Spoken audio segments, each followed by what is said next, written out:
Once I built a tower, now it's done. Brother, can you spare a dime? A million pair of boots slugging through hell, and I was a kid with a drum.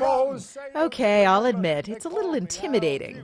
3 legends all together in one room at Carl Reiner's Beverly Hills home. Can you spare a dime? Yeah.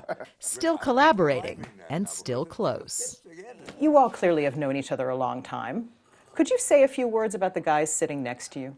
These two creative giants have been the biggest influence on my life. I mean, Carl found me for the series, you know, which changed my life.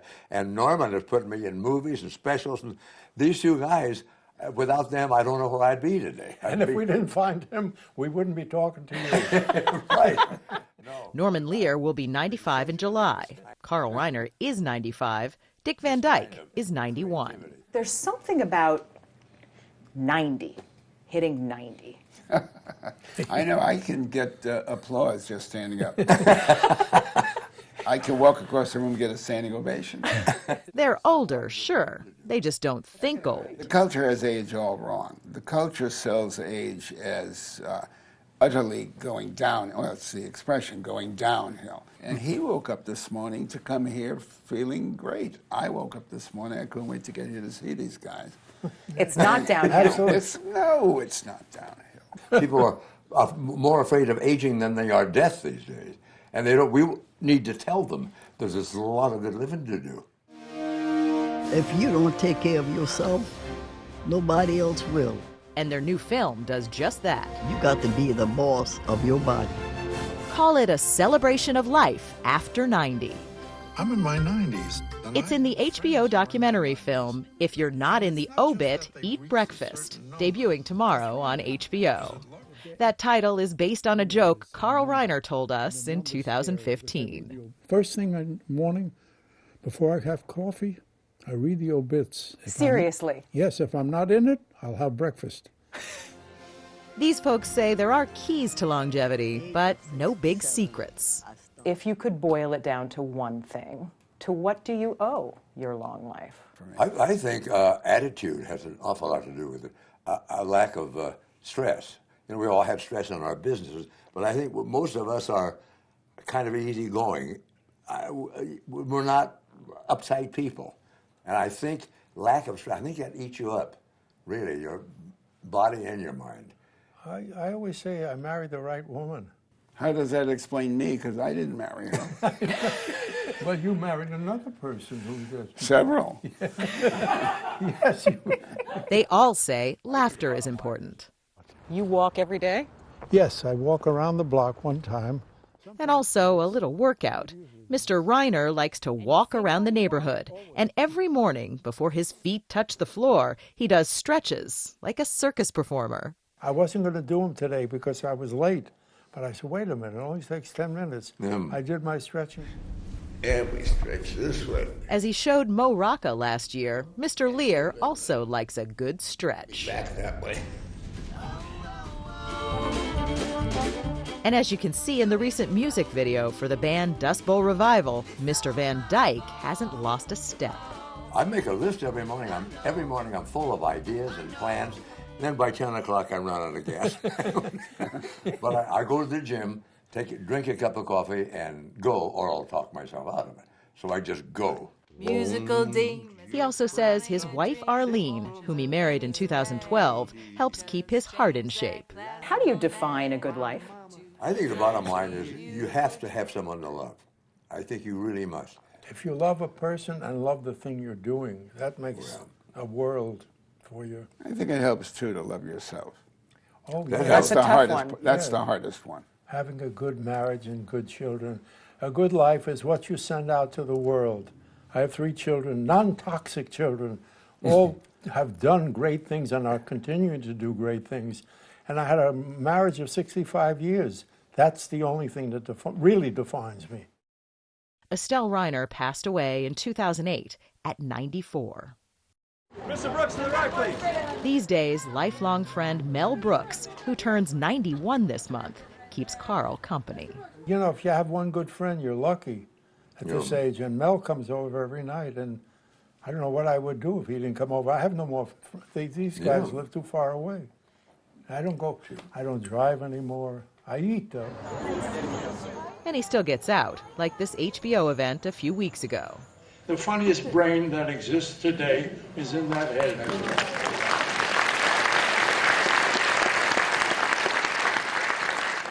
And he's the only one who can do a cat noise. Would you do another one? So if you could give advice to people out there, what's the best advice you can give folks? Do something that you love to do. Don't be living a life of, what is it, quiet desperation. That, people working at jobs that they hate to go to. And that to me ruins a person. Find something you like to do, and please, God, do it. And that's something they all seem to live by. Get your knees up. Get your knees up, stepping time. More than 5 decades after Mary Poppins, Dick Van Dyke will be in the 2018 sequel, Mary Poppins Returns. This is it, this is it. Back in 1975, Norman Lear developed One Day at a Time for CBS. This is it. Now the show's been reimagined for Netflix with stars like Rita Moreno. And he's an executive producer. Making people laugh, it would seem, never gets old. You stand behind an audience. I've done this thousands of times, literally. Standing behind an audience when they belly laugh, and they have a tendency to come out of their seats a little and come forward and then go back. And I've never seen anything more spiritual than that. Than the communal laughter. Everybody together on. What does that do for you when you know that you're the source of that? I think it added time to my life. And Carl Reiner is probably writing as we speak. His latest title says it all. Too Busy to Die. You think about the end? No, I think about how I'd like to go. I'd like to go to my sleep. What a show this would be if I was talking to you. Kidding aside, if there's any real secret to a long and happy life, it may be just keep looking ahead. I think there are 2 little words we don't think enough about, over and next. When something is over, it's over. We're on to next. Smell the I roses. mean, this is the moment. If you have something to get up for, you'll get up.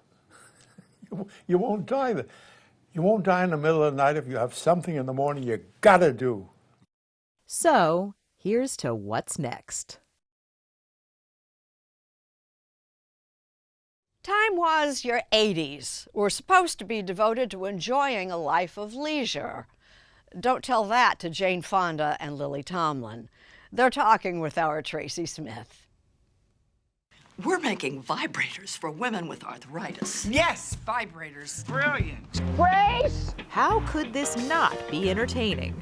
Jane Fonda and Lily Tomlin are Grace and Frankie, 2 feisty octogenarians who see old age not as a death sentence, but as a victory lap. I'm an 80-year-old woman, and I've earned the right to take my sweet time. That's my girl. In the show, the 2 women became friends only after their husbands, played by Martin Sheen and Sam Waterston, reveal that they're in love with each other. You mean you're gay? And this is who you're gay with? And getting married. Breathe. Hilarity ensues, I don't want to be alone. I'm here. but the show's humanity endures. We both have been told by women who have faced terrible things that watching Grace and Frankie has kept their head above water, given them hope. We're almost there. It's also given them a million laughs. Do we look like we're senile and can't remember anything? Where is the car? Tomlin and Fonda actually are great friends in real life, but they're not exactly like the women they play. For instance, Jane Fonda doesn't drink nearly as much as Grace. Yeah, you stopped drinking. And here's why. It's because even with 1 drink, like if I had a martini tonight, I would be at half-mast tomorrow. Now, that wasn't true when I was younger. But as you get older, I think alcohol affects you differently. And I only have so many tomorrows left. I don't want to be at half-mast for any of them. Well, I don't know why I came here tonight. Grace and Frankie premiered in 2015 and is now wrapping up its 7th and final season, making it the longest-running original series on Netflix ever. Did either of you imagine starting out that at this point in your lives you would have a steady gig like this? No. No, I didn't. No. I was ready to go on the road again.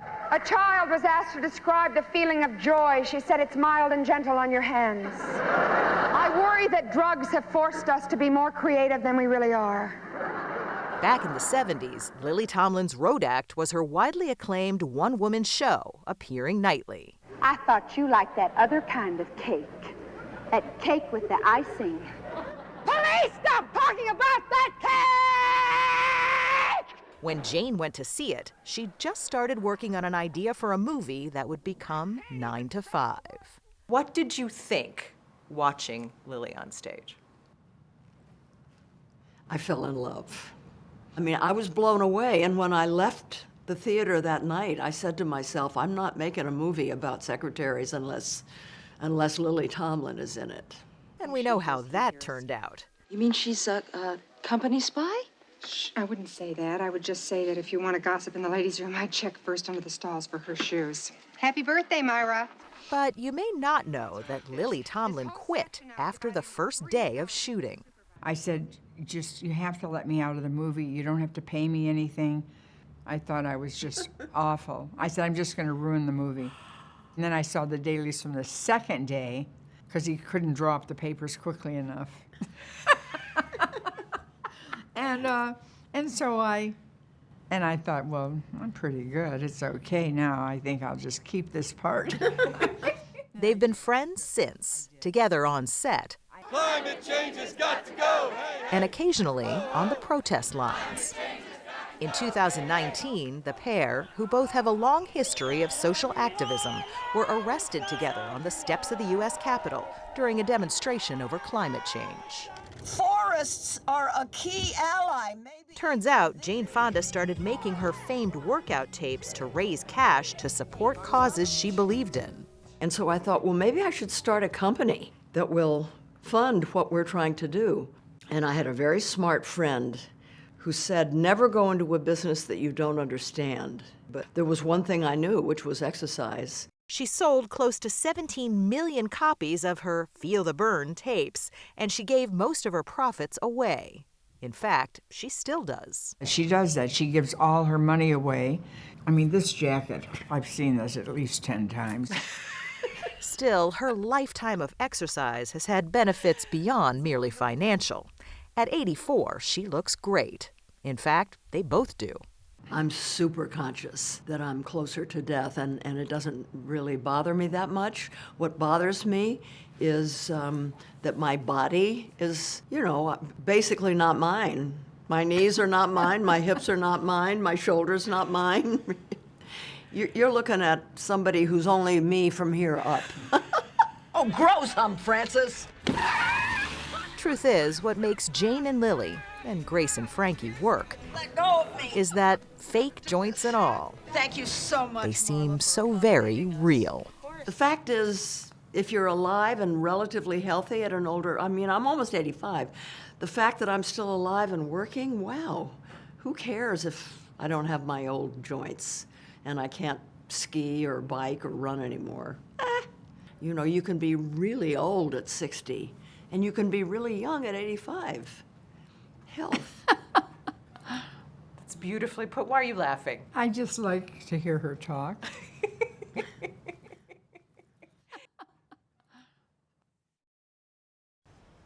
You do like me. I don't. You liked me yesterday. Oh, did I? Yeah. On screen, they're two friends whose relationship has come undone. In real life, they truly are the best of friends, both Oscar-nominated for the film The Banshees of Inisherin. Tracy Smith is in conversation with Colin Farrell and Brendan Gleeson.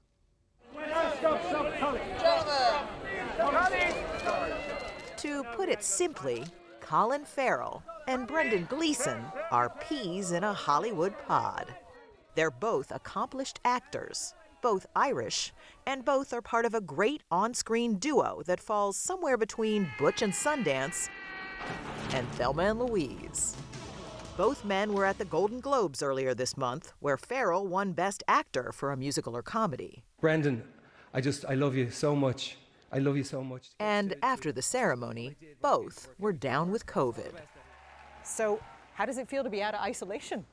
Oh, straight in. Jesus, that was a rough week. It feels fantastic.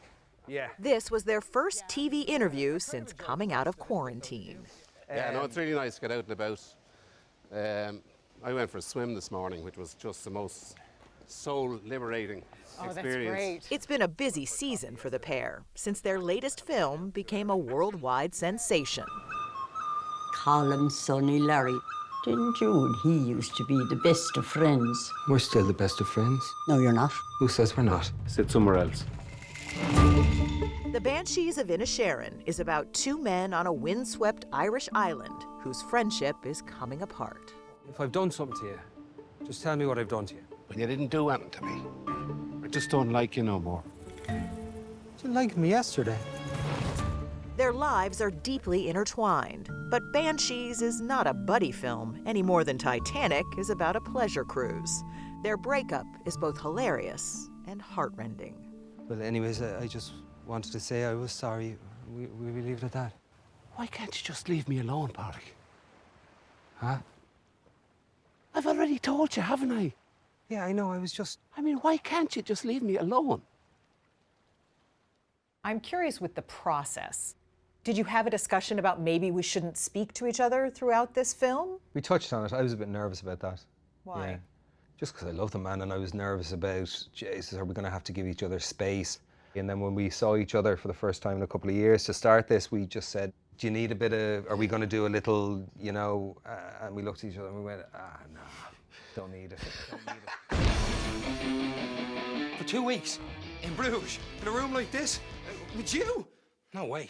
Farrell and Gleeson have what looks like an easy chemistry that comes across on screen. If I'd grown up on a farm, Bruges might impress me, but I didn't, so it doesn't. Their first project together, as hitmen in 2008's In Bruges, got rave reviews. Of course, they're a lot more than a duo. The 67-year-old Gleeson, a former teacher who only started acting full-time at age 34, has played roles as diverse as Mad Eye Moody in the Harry Potter series. Hello. Complain? A cook in Paddington 2. Oh, no, I wouldn't say complain. Oh, that's a shame, because I just love it when people complain. And himself as a sketch comedy host. I'm Brendan Gleeson. If you don't recognize the accent, I'm Irish. Gonna have a blast hosting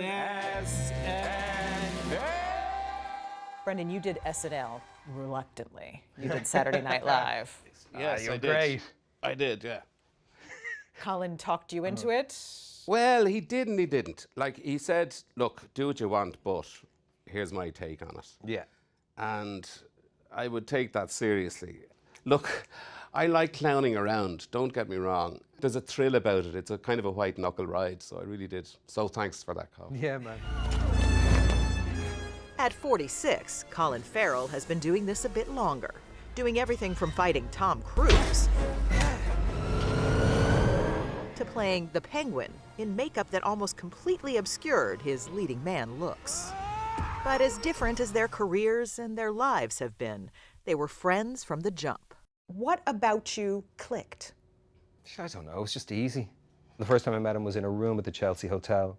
I had recently put the jar down, right? I was sober about a year and a half or something like that. And he opened the door, I went into the room, we sat down, and I know that this man had like a pint every now and then, and I certainly had a reputation, and the reputation was now that I was recently sober. He knew that. Anyway, he said, will you have a drink? And I for a second I went, and he said, I have some, and he went to a minibar that looked like it hadn't worked since the 50s, and he opened it up, and he pulled out 2 bottles of water, and he went, I have Stella Sparkling. And I just, in that moment, I swear to God, it's the sweetest thing. Did I ever tell you that? I mean, you were there, of course, but did I ever tell you that I noticed? Did I ever? Anyway, in that moment, the simplicity of that gesture told me, there's a man that'll look after you. There's a man that'll take care of you. There's a man that considers people. I just have this tremendous sense of time slipping away in me, Pádraig. And I think I need to spend the time I've left thinking and composing and just trying not to listen to any more of the dull things that you have to say for yourself. But I'm sorry about it. I am like. And at the risk of getting all mushy here, Brendan Gleeson told us he feels the same, and that Farrell's a true gentleman. The kind of guy who helps ladies in long dresses up the stairs at award shows. Well, just generally with the people around him, obviously with his children, with me, with Jennifer Coolidge walking upstairs. That was a cheap shot. That was only to get closer. That was more about me than about her. No. Let's be honest. There was a duality about that, because I knew, I said, look at the maggot. I didn't know there was a foul there. I was accused of elbowing some man out of the way. Oh, stop. God. No, but that's who you are. Actually, that is the gent that you are. And I've known a lot of kind men in my life. I've been lucky about that. You know, my father was a kind man. And I knew kind friends who were there for you. I don't find it odd, but I knew immediately with him. So that's why the friendship lasted, because he's somebody who considers people to an extraordinary degree. Only because I'm one of them. There's no escaping that. There's no escaping that. Only because I'm a person. And come March, Colin Farrell might be a person with an Oscar, and he might not be alone. Both men were nominated for Banshees of Inisherin, along with co-stars Barry Cogan, Kerry Condon, and director Martin McDonagh.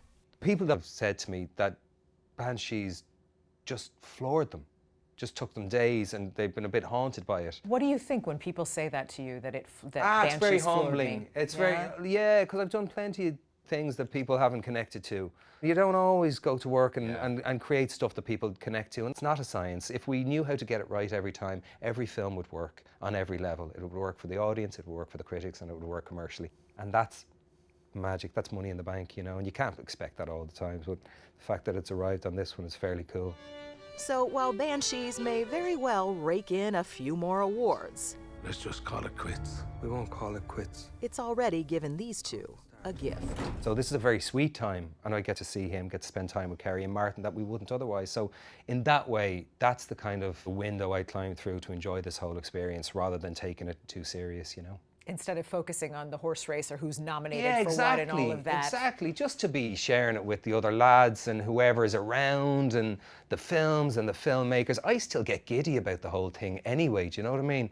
Do I need it? No, but is it a bit of crack? Yeah. It's a moment in time, and then move on.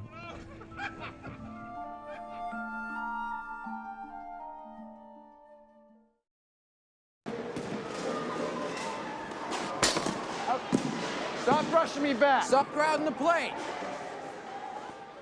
Ben Affleck and Matt Damon made movie history with Good Will Hunting some 25 years ago. Now they're together again in a new film that has them walking on air. They're in conversation with our Tracy Smith. So is it a bonus making this film, being able to spend more time with each other? Yeah, absolutely. I mean, that's for sure. Was one of the things that we kind of wanted to do, is the idea of like, why aren't we hanging out and spending more time together, since we managed to stay friends this whole time? Plus, we hit our 50s, so I mean, we have not much time left. I mean, you can see the end of the tunnel. From the sound of it, Ben Affleck and Matt Damon are in a good place these days. They're working together again, and to hear them describe it, they've never had a better time. Do you guys have an unspoken language? Yeah, 40-something years of hanging out together. It's like a common frame of reference, right? I find the most wonderful thing about it was I loved coming to work every day. I loved seeing Matt.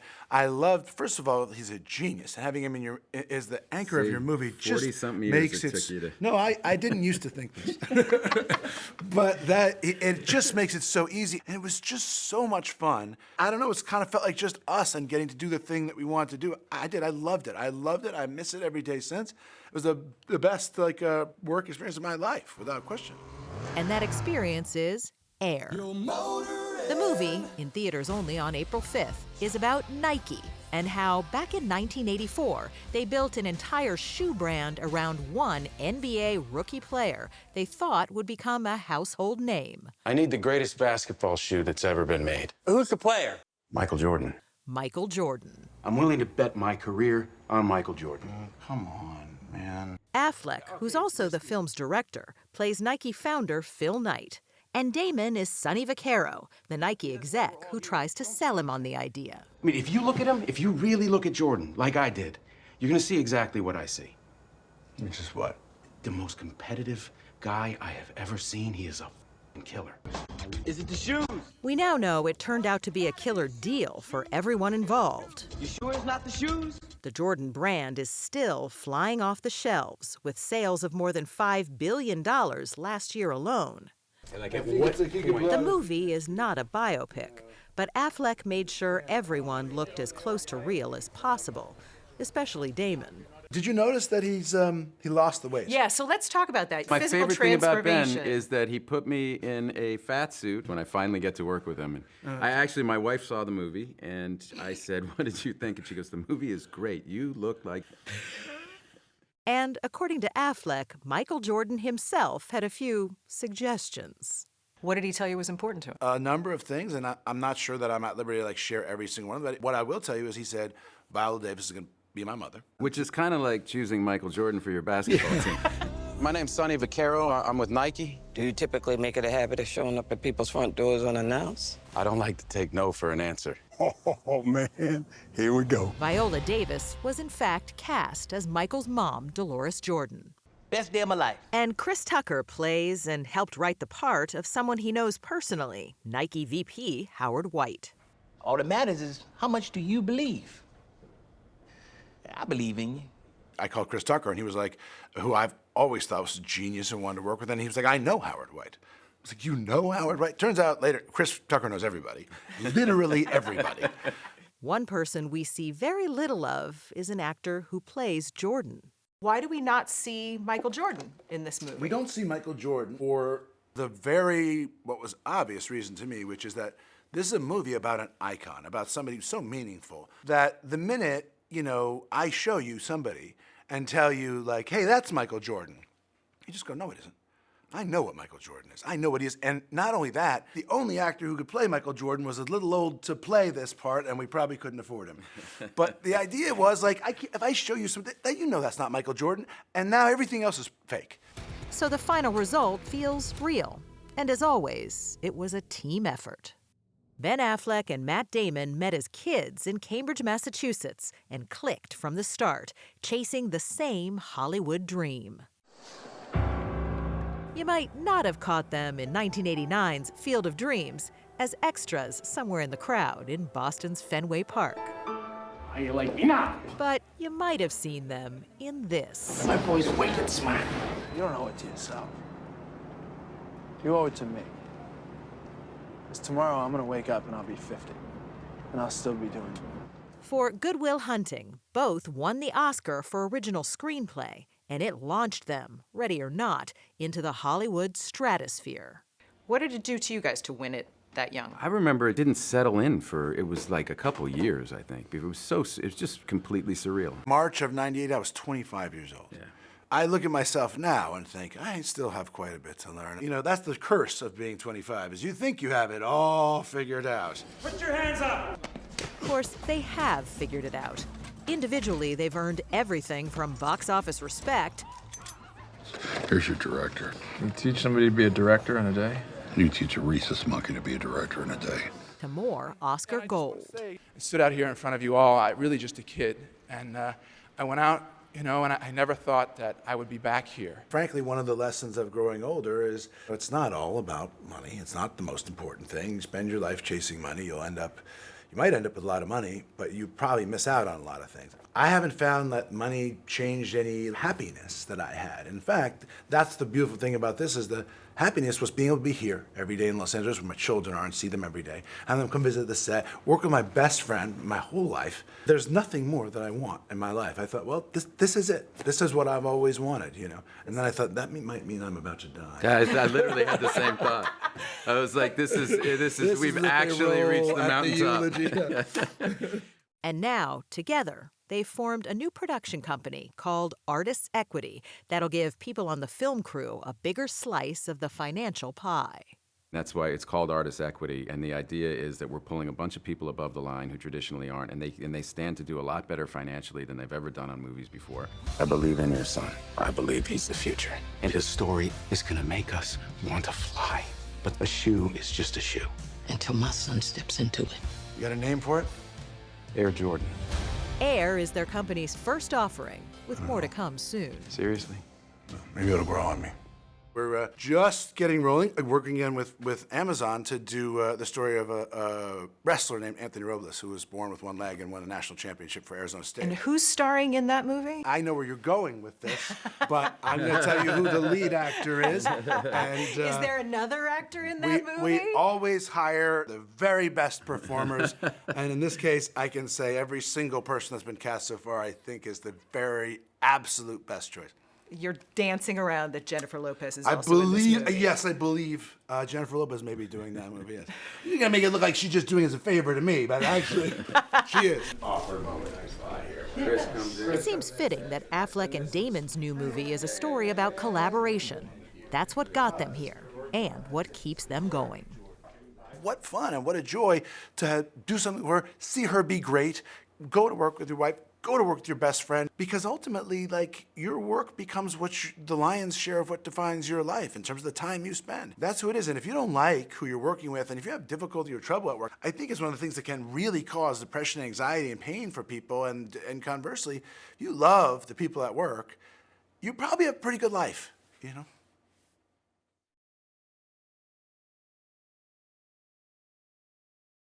I don't want to talk to you about this kind of stuff, Mom. You're so nervous. You don't trust me. I mean, it'd be great if you could be happy for me, but it never works out that way. Happy for you for what?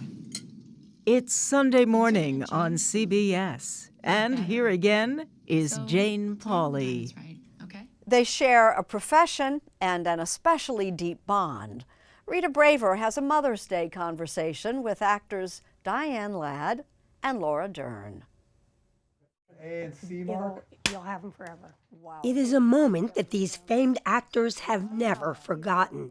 The one time during Laura Dern's childhood that her mother, Diane Ladd, slapped her. Because I guess I should have slapped her more. Oh my God, please. You just lost it from me. Yeah, she was being a little bitchy. And Oh my I God, had a bitchy CBS day. Sunday Morning. And I had a horrible day. And it just was like, I'm doing She was all being this. sassy. Say that. Okay, she was being sassy, really sassy. Do you think you remember this so much because it was the only time this ever happened? It feels like such a betrayal because it's so shocking. It is these memories of humor, pain, and unquestionable love that fill the pages of Honey, Baby Mine, their joint memoir, named for an old folk song Ladd's father used to sing. You get a line and I'll get a pole. We'll go down to the crawdad hole, honey, baby mine. That's the song. Ladd, now 87, is renowned for roles like the waitress Flo in Alice Doesn't Live Here Anymore, one of 3 Oscar-nominated performances. You don't like me very much, do you? Not very much, no. Honey, that's okay. I've been dumped on by kings in my time. So you have to be perfect. And 56-year-old Dern is an Oscar winner. You will always be held to a different, higher standard.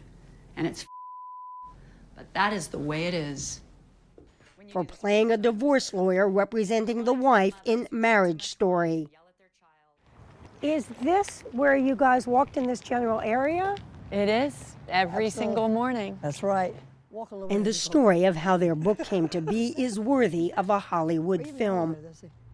The daily walks in Santa Monica began when Ladd developed a lung disease, believed to be caused by exposure to pesticides. You were told that your mother only had 6 months to live. Yeah. They didn't know what they could do, except if we could get her to walk, it would help her expand her lungs. So they walked and they talked, with Laura taping the conversations for herself and her children, the discussions newly recorded for an audiobook version. I'm going to pretend that this street is water, and I got Jesus' ability to walk on it, okay? Listen, if that's what you need to cross the street. Why did you decide to make these very private conversations public? I think we share the longing for the people we love and anyone to have the experience we had, which was to know each other better, more deeply. And ourselves at the and same more time. authentically, and therefore ourselves, exactly. They discussed everything, starting with Diane's marriage and divorce from Laura's father, actor Bruce Dern, to her efforts to discourage Laura from joining the family business. She was only like 11 years old. I said, don't be an actress. Be a doctor. Be a lawyer. I said, get a real job. No, nobody cares if you put on weight or your chin points when you cry. If you're a doctor, they just want you to be the best you can be. But the actors, they care. So, Laura, you heard this, but you were not to be discouraged. There was no stopping you. No, it is all I knew. And rumor has it you were conceived during the making of a movie. Conceived during the making of a Roger Corman biker picture called The Wild Angels. So yes, you know, for me, a set felt like a second home. Mama. A home they often shared. You know who that was. Working together on a number of movies and TV shows. And I mean are not gonna see him ever. End of story. What was it like for you to suddenly realize, okay, I'm in this with my mother? I remember on the set of David Lynch's film Wild at Heart, and Nicolas Cage came up behind me and whispers in my ear, "That's your mom," like your real mom. In the 1991 film Rambling Rose, Dern plays a promiscuous young girl living with Ladd's family. Oh, hello, Rose, dear.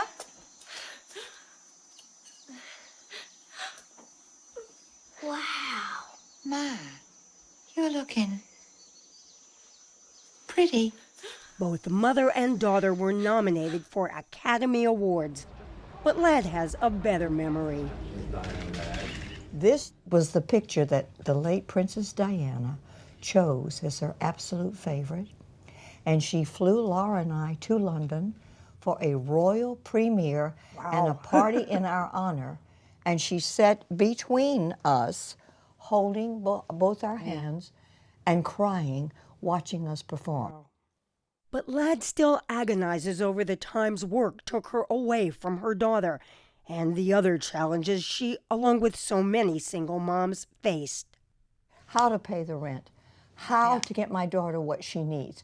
And worse, because you got to go out for an interview and you got to hold your head up. You better not have a rip in that stocking.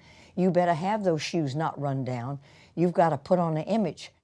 And though Dern felt lucky she was cared for by her grandmother, Ladd's mom, she still grieved when her mother was on location.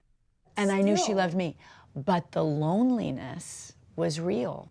One of the hardest things for me as a working mother in the same profession when I became a parent was that I held guilt that I still don't know what's my children's loneliness or my own.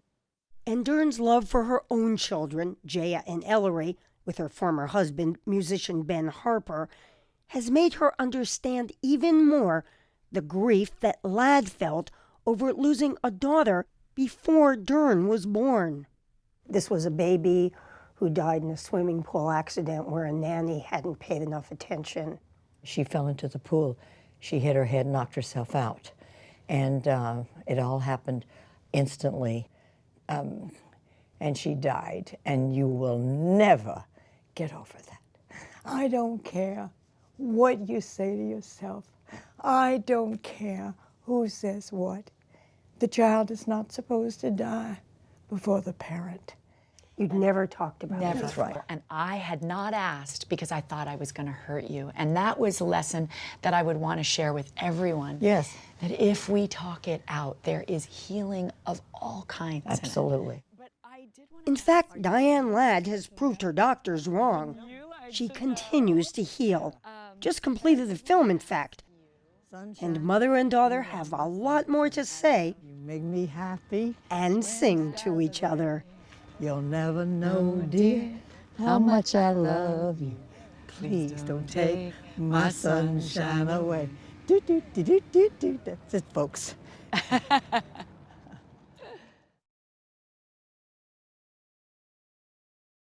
What the deal is, man, is that every time we say man, you know, man, we get like 17.5 cents. That's our royalty, man. You know, so like we try to get as many men as mans as we can. Is that right, man? That's right, man. 17.5 cents, huh? I forgot what I was supposed to say there for a minute. The Money Issue, a Sunday morning guide to retirement. Here again is Jane Pauley. This may be our retirement issue, but it's fair to say our next subjects will never retire from being funny. The legendary Cheech and Chong are in conversation with Tracy Smith. What kind of joint is this, man? Oh, it's a heavy-duty joint, man. Oh, it looks like a toothpick, man. No, it's not a toothpick, man. No, hey, it is a toothpick, man. Oh, man, it's just... It is a toothpick. Say the names Cheech and Chong, and this is probably how you'd picture them. Hijo de la... Is that a joint, man? Two friendly stoner guys getting sky high in a Chevy lowrider. Quarter-pounder, man. Richard Anthony Cheech Marin and Thomas Chong made their names and their fortunes playing laid-back potheads. Am I driving okay? I think we're parked, man. But the men behind those characters were show business trailblazers who took every chance and grabbed every opportunity. Whoa, what's that? She's hitchhiking. Hey, watch out, coming over, Geronimo! Sure, they cultivated a party image. Hey, you ain't a chick! Yeah, I know, but listen, that's the only way I can get anybody to stop, man. But on tour, they'd often spend their downtime working out.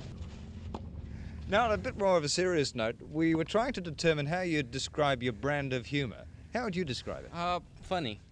It does seem like, in a way, you two have been underestimated. Do you think that's fair to say? Oh, all the time, yeah. Well, yeah. we went against the protocol of movie making. For instance, they often wrote, directed, and starred in their own projects. And that model was a moneymaker. Their first movie, 1978's Up in Smoke, cost around $1 million to make and took in more than $40 million at the box office. The first rock and roll comedians, no doubt about it. Cheech and Chong! You sure we're going the right way? We're in the middle of f***ing nowhere. No, we're southwest of f***ing nowhere. And this, in name anyway, is their final cinematic effort, Cheech and Chong's last movie. The documentary, which opens next week in theaters only, takes them from their early days in a Canada improv group. Cheech came out of college and he had, he was a singer. He used to sing like Johnny Mathis. And he had short hair and he'd meditate, Everybody'd be smoking dope and we'd go, is he a narc? They thought I was an art for the longest time. Yeah. By the early 1970s, they'd become comedy superstars. How many people here smoke grass? At one time, they were so big that Bruce Springsteen opened for them. So what are your hopes for this movie? Oh, the investors make their money back. Yeah. That's what I hope. And if they don't, it's cool because we got another idea that we want to make more money. Cheech and Chong's other last movie. What are you working on? I am working on a little old carving of mine. In between projects, Tommy Chong does wood carvings in the garage of his home in one of the tonier sections of Los Angeles. It's a skill he says he honed 20 years ago while serving a 9-month prison sentence for selling drug paraphernalia. And some of these may or may not wind up as parts of a bong. But this is for treasure seekers. Tommy Chong will turn 87 next month. What's your advice for dealing with aging? Aging? Enjoy it. Even the aches and pains and all that? You got a choice. Aches and pains means that stop doing whatever you're doing that gives you aches and pains. When you look at where you started and where you are today, what do you think?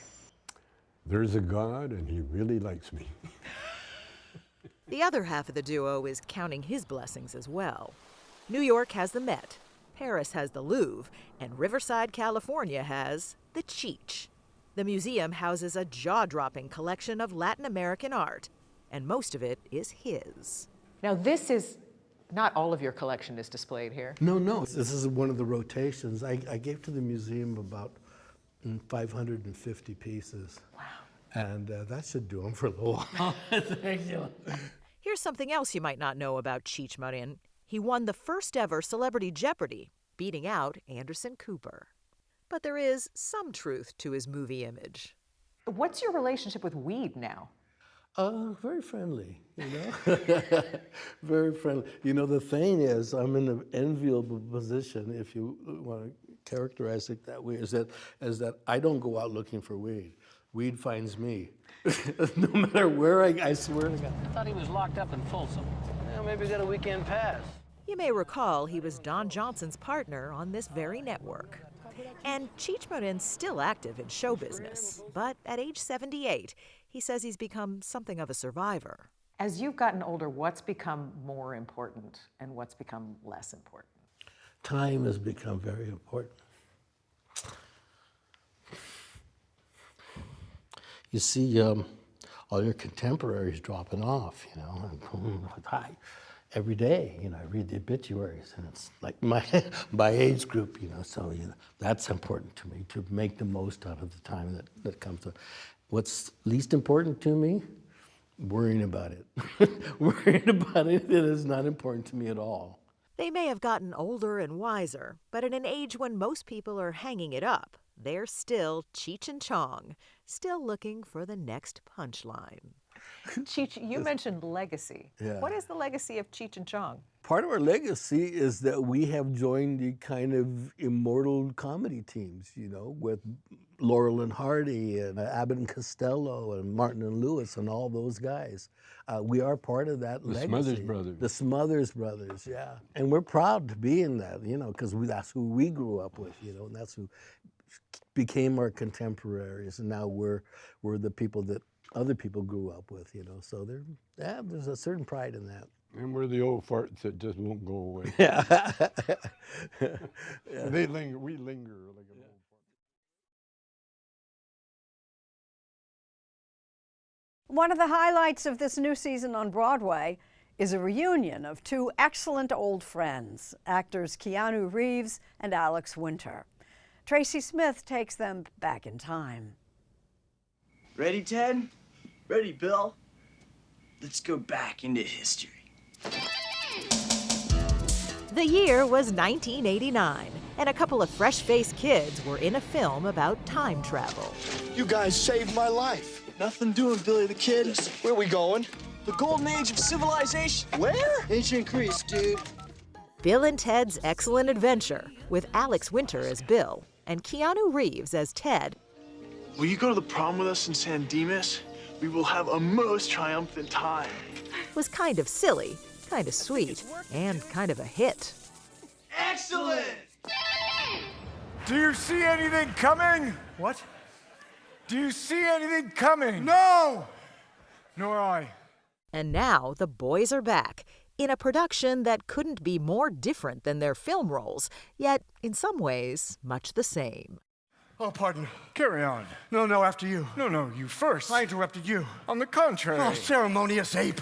Tonight, they'll open on Broadway in Samuel Beckett's dramatic masterpiece, Waiting for Godot, one of the most influential plays ever written about friendship, faith, and the absurdity of life. Silence. I hear something. Where?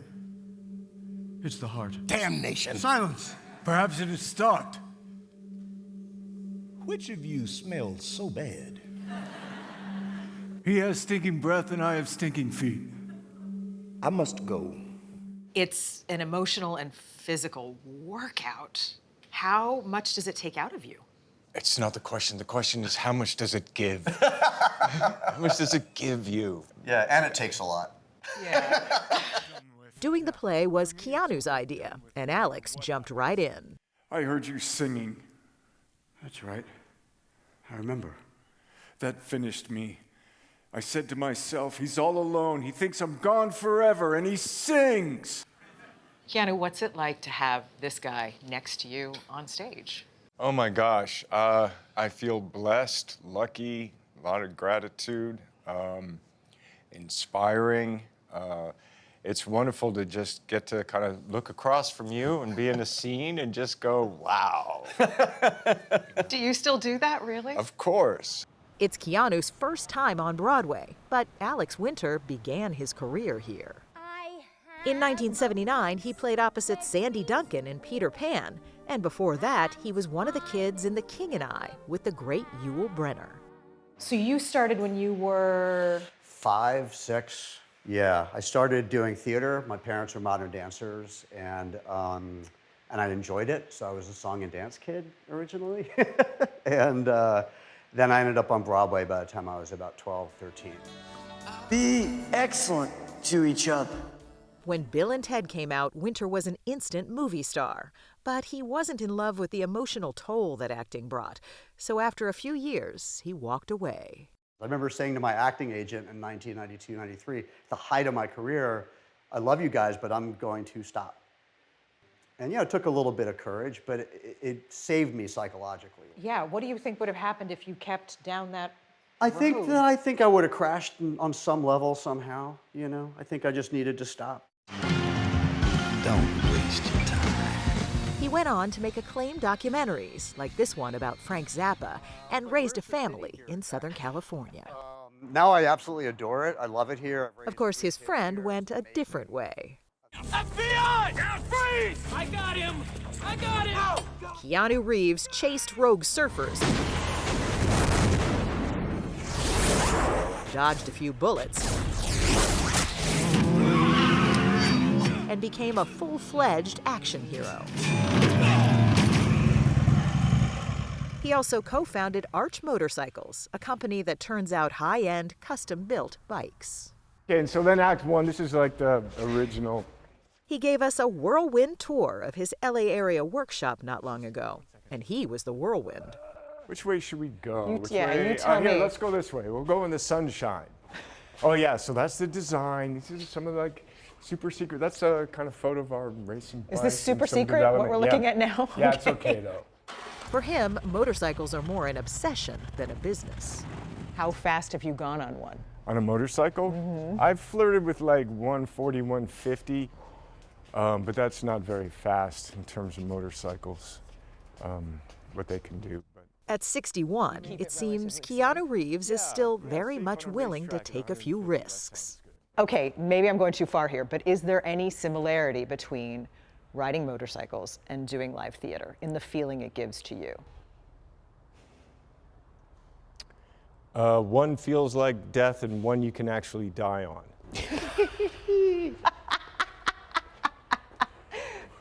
Fair enough. So there's a presentness, I think, in both. I think they both ask for a presentness that is heightened and concentrated. Who am I to tell my private nightmares to if I can't tell them to you? Let them remain private. You know I can't bear that.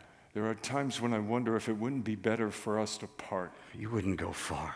Waiting for Godot can be an exhilarating ride. In Keanu Reeves and Alex Winter's version, the 70-year-old play seems newly relevant and timeless as a true friendship. Look at me. Will you look at me? Alex, when you look at Keanu's career, what do you most admire? I think for me, honestly, I mean, he's going to be miserable, so just bear with me. Yeah. However, I am going to say it.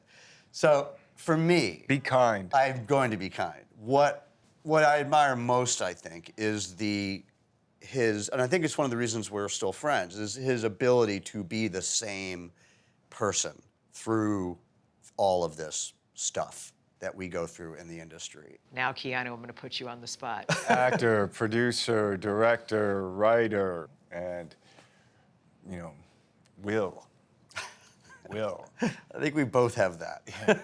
Your will of like, okay, I want to do this thing, and your excellence. No pun intended. We enjoy each other's company. Yes, that is true.